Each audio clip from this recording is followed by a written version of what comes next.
unique with American mothers, something very unique. I noticed that American mothers will sacrifice what's best for the children for what's best for their personal life.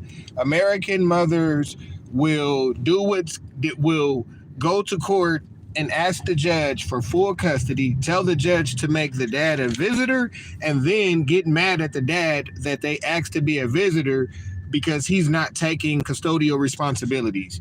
It's like you can't really make this up. Women will sacrifice what's best for the children for what's best for themselves. Then they'll be receiving 30% income from the father.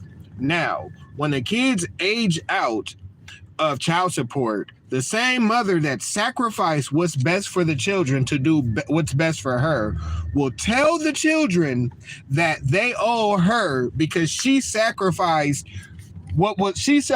her life for them. Wait, no, you sacrificed what was best for them for your life and career. Then you turn around and psychologically abuse the children and tell them that, because you tell them that you sacrificed for them instead of saying you sacrificed them.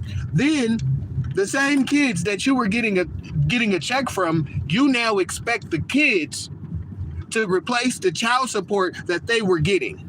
Now you take the father away from them, which destroys their life, and then you destroy their life by making them support you.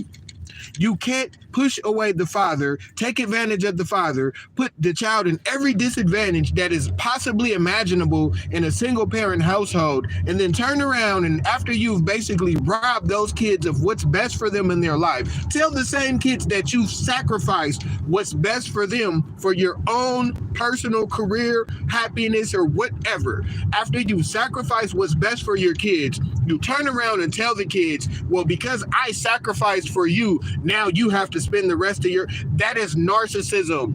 It is not the men. Listen to what I'm saying. Women will sacrifice what's best for a child. What's best for a child? Waking up every day with two parents. It is statistically proven that that's what's best for the parent. It's nothing that said that the kid was raised best with two happy parents. They just said raised with two parents. If you're not happy, then you shouldn't have had kids. You should have figured it out. Nobody cares if you're happy or not. We care if these kids get what they want. We don't care if you're happy. I don't care if you're happy. I don't care if I'm happy. I care that the kids get what they need. And that's the problem. Y'all selfish. You guys are selfish. You are Illuminati. That's what's so crazy. Like everybody be talking about, oh, the Illuminati, it's on TV. No, you are the Illuminati. You sacrifice what's best for your kids, for your own career, for your own happiness. That is Illuminati. You sacrifice what's best for your children, for your happiness. There is no great-great-grandfather that existed in the 50s, 40s, and 30s. See, in the 40s, 30s, they sacrificed their whole life for us. For the people that are alive now, were great-great-grandparents that sacrificed their whole life to make sure that 50 or 60 years ahead that we would have what we need. And you, what do? You sacrifice what's best for your children, for yourself, and spit on your ancestors that worked away. Because after slavery, there was a generation of black and brown people that worked so hard, tirelessly, that never took a vacation, that never took a day off. There are black and brown people that sacrificed every morsel of their soul for the next generation. So how dare you, as a parent, sacrifice what's best for the children for your own career? This is the most selfish generation of parents that ever existed. How in the world can there be so many parents with degrees and the average American kid can't read?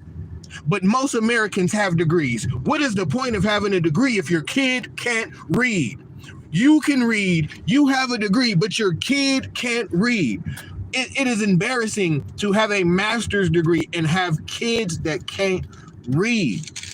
But what's happening right now in real life and in real time, what's happening right now, again, mothers of today, because we already know, we've heard enough about deadbeat dads, they exist and everything, but mothers of today are literally sacrificing what is best for their children for what is best for them.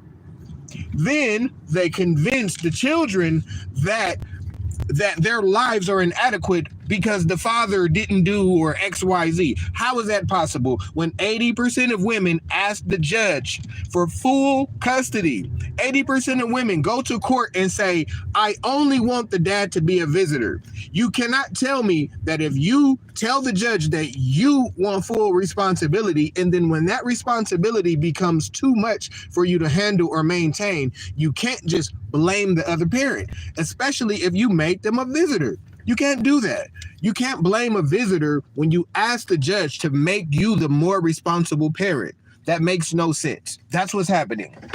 80% of women go to the judge and say, Judge, I am the responsible parent. I don't want them to have any custody at all. I want them to have visitation every other weekend. Every other weekend. So you take full responsibility. You only allow the other parent 14% of a year, which is every other weekend. That's 14%. You give them 14% of a year. And then if the child turns out bad, you blame the person that you volunteered to give 13% of the time to. And then when the children are 18, you tell those children, I sacrificed all of this for you. No. You sacrificed your children for your career, for your degree, for your trips, for your this, for your that, for your BBL, for your this, for your that. You didn't spend money on the tutor. That's what pisses me off.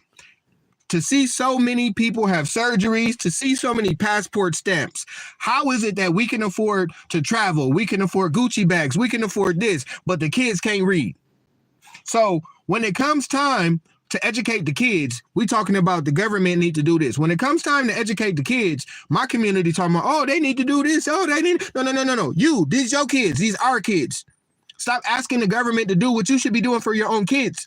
There's no way that you could go on a vacation. You could go on a vacation.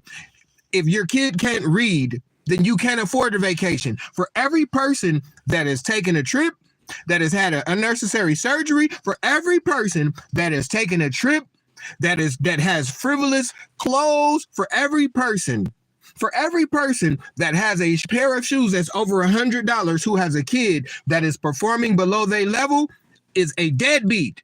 You are a deadbeat parent if your kids can't read and you're not spending money on tutors. You are the deadbeat. Your kids can't read and you're not investing in the kids. You're going to go on vacation. You'll be surprised how many people that I know that have thousands of dollars of wardrobe in their closets and their kids are underperforming. Do they buy a tutor? No. Do they go to speech therapy? No. They blame it on the teacher. They say, oh, the teachers need to be this. The teachers need to be that. Well, let me tell you this. In California, the teachers were investing in private prisons up until 2019. The teachers are investing in the disparagement and the imprisonment of your children. The teachers are not for your kids, or should I say the Board of Education. The teachers are at the mercy of the curriculum and the Board of Education, who invests money in private prisons. California, Google it. They have been investing in it. Oh, we all do. All of us invest in the destruction of the community. Do you know what's in the 401k portfolio? Private prisons is a part of the 401k. So we all invest in prison. But as parents, if you do not invest in the development, in the intellectual development of your child, if you were going on 2 and 3 vacations, if you're going on 4 and 5 trips a year and your kid can't read, bro, you're really a deadbeat. You're really a deadbeat. You see, a parent that pays child support, that knows that they can't have an impact, but they pay child support, don't call them a deadbeat. You see, a parent that knows that they can't do shit for their kids, a parent that knows that they're not a good person, so because they know they're not a good person, they're staying away from their child, but still paying their child support, don't call that a deadbeat. Call that a person that knows that they know that they ain't shit. Sometimes people know that they ain't shit, and you got to allow that to happen. But don't think just because you physically have custody of a kid, just because you physically have custody of a kid and go through the motions, don't make you a good parent. Most of y'all are deadbeat parents. I'm sorry. Most of y'all deadbeat parents. Most of y'all don't teach your kids any boundaries, any structures.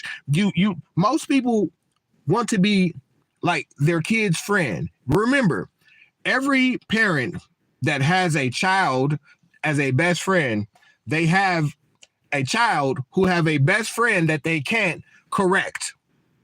What type of friend do you have? So you want a friend that you can have fun with that can't correct you? That's narcissism. That's narcissism. That's what they always say about guys, right? You want a friend that you can hang out with, you can pretty much bully, and they can never correct you. That's narcissism. And that's impeding, that's making, you're making your child a crutch. You're holding your child back because now your child don't want to move on because they worried about you. Now your child is again sacrificing their future because you didn't figure out how to partner with a person.